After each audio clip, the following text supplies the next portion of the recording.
You may or may not have heard that recently Evergrande has paid a $83.5 million bond.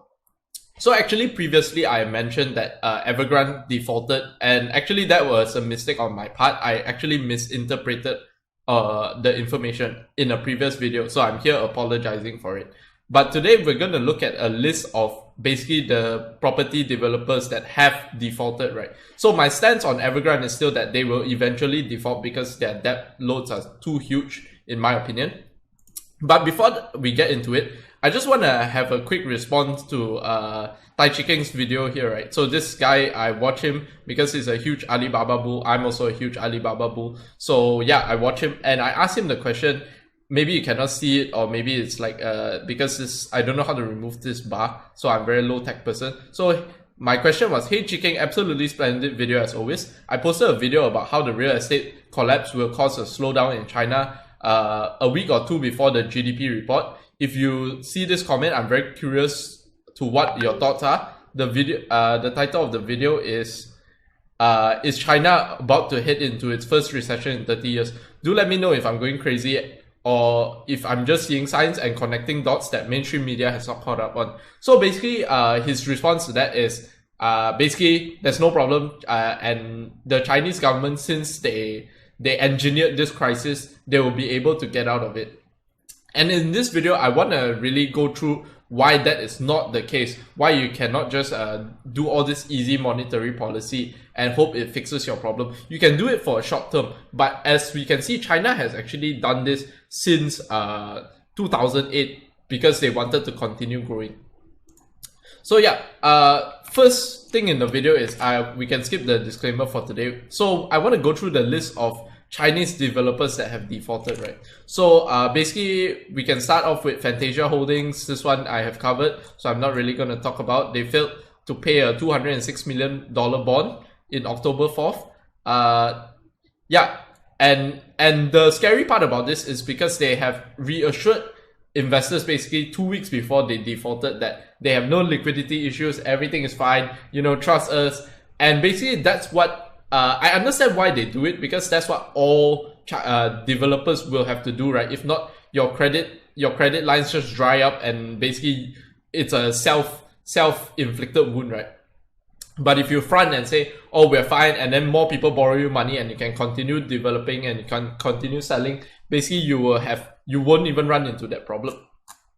So another one would be Scenic Holdings. A small developer, 3.9 billion revenue, small compared to Evergrande. And China Properties Group, also smaller than Scenic, another 226 million.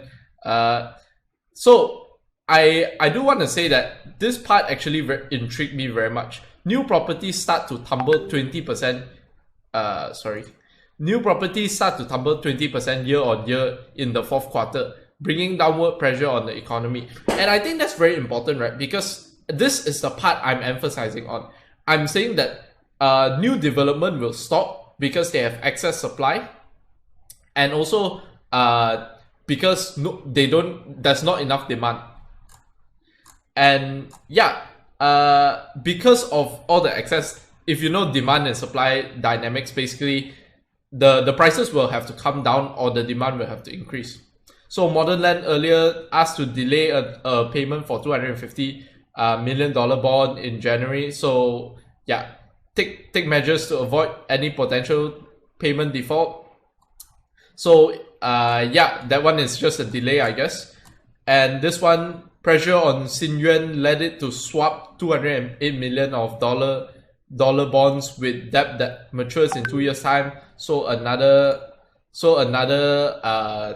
financial engineering to avoid a default. S&P Global Ratings earlier this month downgraded Greenland, a massive developer with revenues of 61.98 billion in 2019. So you got a B, means it's able to pay but vulnerable to a shock. And what can this shock be? What else than the whole real estate bubble just bursting, right? So yeah, I'm going through this list because I want to see what it means, right? So yeah, China reliance on the real estate sector is pulling growth from the future. And this is the thing that I was focused on. So you can see that currently China China's GDP is 30% reliant on their basically their real estate sector, and this 30% only accounts for, I believe it only accounts for those construction and not, doesn't account for the wealth effects that, you know, maybe the construction workers will spend and all that. So if you contract, maybe it will be up to 50% because there are suppliers, there are contractors and things like that, right? So if you contract from 30% down to 15%, because there will still be development going on, obviously it won't just go from 30% to zero. But you can see that if, for example, my predictions are right and it's actually about 50% of their GDP due to all the other wealth multiplier effects and all that. Wealth multiplier effects and all that, right? So it will be cut down from 50% to 25%. So not this 15%. I don't know whether you are exactly catching what I'm saying, because even I feel it's a bit weird of a way to explain it. But moving on, basically it will be a huge effect. And whether China's GDP will actually slow down because of that, I think it's highly likely, because you cannot just keep producing something. Just imagine you're in a steel factory, right? So I'm reading this book called The Goal, fantastic book. And basically he describes that he's in this steel factory and there are these non-bottlenecks, which these non-bottlenecks, basically you can produce as much as you want.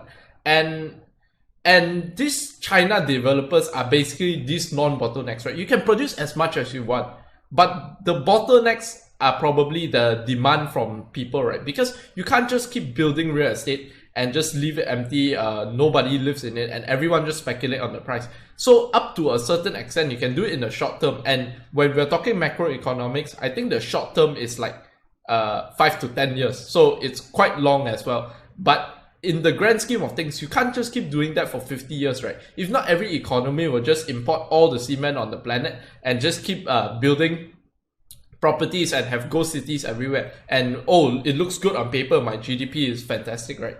So moving on, the next thing I want to talk about is the wealth effect, right? So basically the wealth effect is if you have, let's say you bought some Tesla stock or something and it went up 20 times, even though you haven't sold the Tesla stock, you haven't realized the gains, right? But you'll still spend more money because you think to yourself, okay, on paper I'm now worth 1 million. So previously maybe I was worth 100,000, now I'm worth 1 million. Yeah, I can afford that new Rolex, or I can afford the whatever new car I want, because you feel a blanket of safety, because you're like, oh, if push comes to shove, all I need to do is sell my Tesla stock and I'm good, right?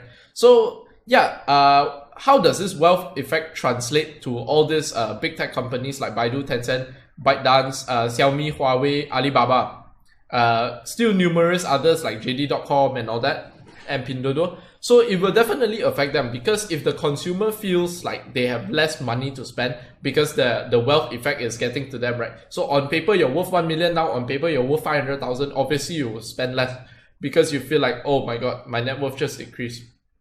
So what happens then?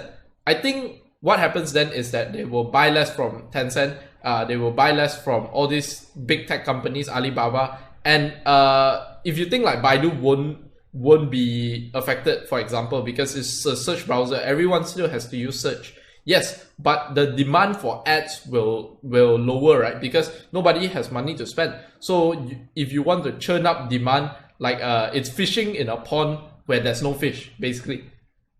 So yeah, what is my conclusion from this video?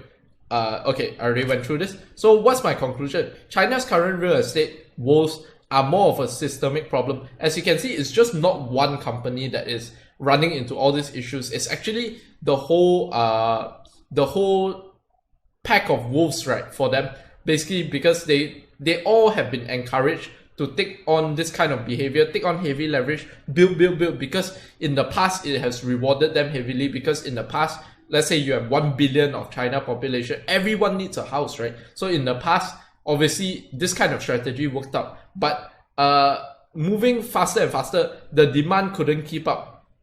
So to me, it seems like, to me anyways, that this is not an easily solvable problem, right? So this is the part where I say to Tai Chi King, I don't feel like his analysis of it was right, because the government can't just wave a magic wand and help people, afford houses. If they do that, I don't know how they would do that in the first place, but even the US has tried that, right? They waved their magic wands. Everyone should be able to afford a home after the dot-com bubble, and that led to a bubble that almost collapsed the whole planet, right?